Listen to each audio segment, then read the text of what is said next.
Happy birthday to you.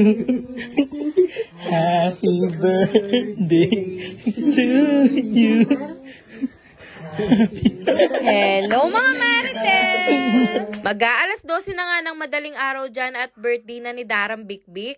Nag-usap-usap kami magpipinsan at magkakaibigan na sasalubungin namin yung birthday ni Darang Bikbik at susurpresahin namin siya. Dahil nga biglaan tong planong pag-surprise kay Darang Bikbik, wala kaming na-prepare na food. Buti na lang, meron akong homestyle barbecue ng nanang sa rep at ito na lang ang pagsasaluan namin ngayong madaling araw. 12 pieces na yung isang pack nito kaya sulit na sulit at sakto na sa amin to. Malapit na nga mag-alas 12 dyan kaya inayos na namin yung cake. Sa mga oras nga na yan, nagbubulungan lang kami dahil baka magising siya sa amin. Habang ang naghihintay kaming mag-alas 12, inihaw na rin namin to mga homestyle barbecue ng nanangs para pagkatapos namin siyang surpresahin, makakain na rin kami. Sa mga oras nga na yan, kinakabahan na kami dahil baka maamoy niya itong mga barbecue at magising siya. Diyos ko, napakatindi pa naman ang pangamoy ni Darang Bikbik.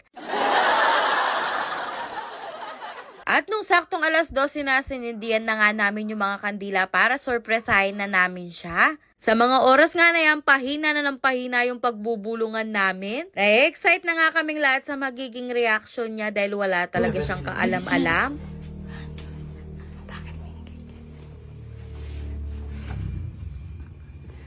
Happy birthday to you. Happy birthday to you. Happy birthday, happy birthday. Happy birthday to you. Happy birthday.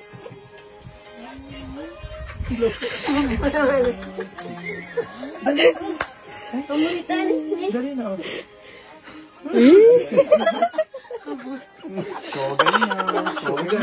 Gulat na gulat at nasurpresa nga namin talaga siya at kita naman sa reaction niya na parang kinikilig pa siya. Nuko, parang boyfriend niya yung nagbigay sa cake. Talaga namang kinikilig siya. Diyos ko.